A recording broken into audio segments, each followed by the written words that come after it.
There's something interesting here I want to point out. All this goes back to 2010, right, when the children first went missing.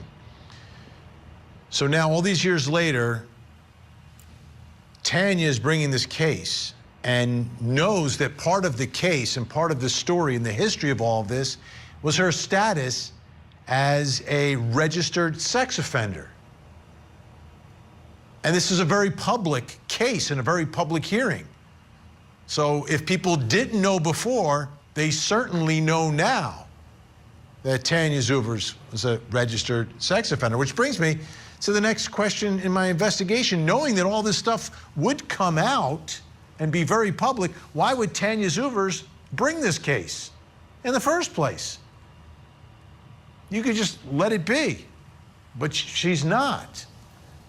Joining me, Michigan attorney known as Big Case Mike. Mike Jaafar is with us. And so, Mike, at the end of the day, do you think this is about the emotional part of this, the principled part of this, and not so much about something else that could happen in our system of justice?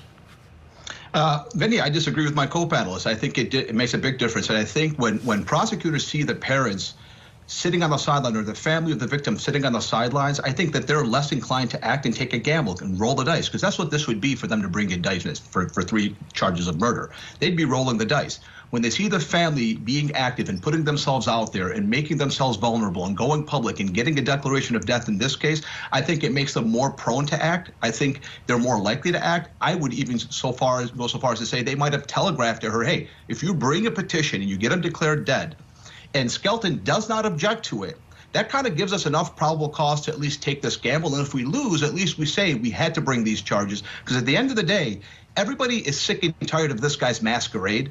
He's going to be released in November of 2025.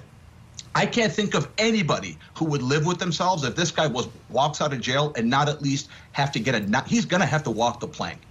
And also, I think this just makes more sense for her to bring this, because at the end of the day, she's embarrassing herself by bringing it. And also, she's probably sick and tired of the mockery he's made, because this guy's made a mockery of the system in Michigan. Because when was it written that we need a dead body to bring a murder charge? Right. We've had plenty of nobody cases. We're out of time for tonight, but obviously this story will continue. Paulette Lofton, Mike Jaafar, thank you so much.